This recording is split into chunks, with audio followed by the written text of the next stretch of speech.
Editor's note: we've been having fun celebrating the 10th anniversary of Ignatian. The fun continues throughout July with our 10th annual 31 Days with St. Ignatius celebration. Bookmark the calendar here.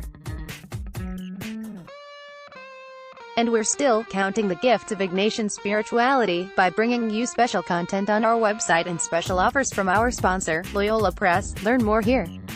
What do spiritual consolations look like? They don't have to be big.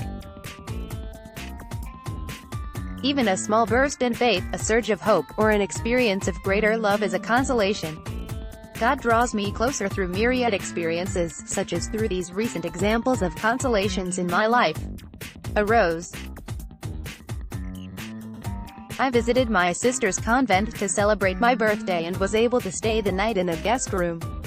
Someone provided a vase with a bud from the convent garden, a variegated pink that caused me to marvel. I felt joy in its unfolding beauty and grateful to its creator. I suddenly thought of my patron and heroine, Street Teresy the Little Flower, who promised, upon my death I will let fall a shower of roses. Coincidence? Not to me, a loved one. When she said goodnight, my sister handed me a memory book about our mother, who died some 20 years ago. When I saw Mother's handwriting and read familiar but forgotten stories, Mom came alive. Among the pages was Mom's listing of all the people baptized in the now over 100-year-old family baptismal gown. I felt the presence of the communion of saints. A sense of love uplifted me. A quote: I went to bed reading The Gifts of Imperfection by Brené Brown. One line knocked my socks off: most perfectionists were raised being praised for achievement. The passage hit home. It's a debilitating belief system. I am what I accomplish. The consolation here wasn't easy, because I heard God inviting me to conversion. I felt hope thanks to this quote and the belief that I can grow in freedom. A journal. I copied the quote mentioned above in my journal, and this action reminded me to pray again about its meaning. I also keep a gratitude journal, which is a source of consolation. Each night, I make sure to write 3 things for which I'm grateful. When I page through it, I always smile. God loves. I give thanks. A discovery. The quote, the journal, and prayer led to a new consolation in the form of self-knowledge. I'm an accomplishment junkie. And evil has been twisting that against me, saying, I know how to getcha. I'll suggest you do too much, a mountain of things, all good, that you never, ever, could accomplish. Then, when you do something good, I'll say, just look at what you didn't do, and then you will feel bad, and beat yourself up. God would never treat me that way.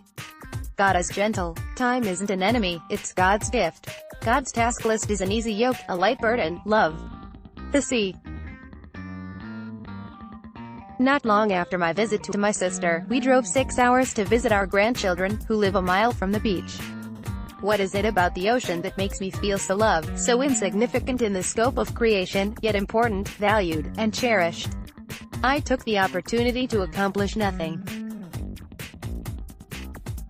A child. My husband and I watched our granddaughters, 8 and 10, dance on the sand. The next day we witnessed our granddaughter's first communion, during which she wore the veil I wore, that her mother wore, and that 20 other relatives wore. My granddaughter sang the Gloria with passion. I felt a surge of love and continuity of faith. Roses outside the parish hall prompted memories of my dad, who loved gardening. Memories. When I was 3, I fell into a rose bush in our yard and was scraped badly. Dad tore out every rose in our yard and only replanted them to honor my wedding day. Whenever I remember this, I'm enlivened with love. And here I was, watching my grandchild celebrating First Communion among roses at her parish. Today in 31 Days with St. Ignatius, we feature Pray with Your Imagination by David L.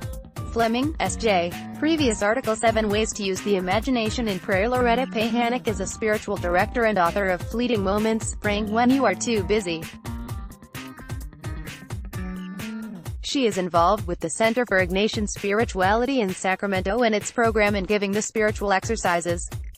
She has more than 20 years of experience in ministry, including retreat work and small group leadership.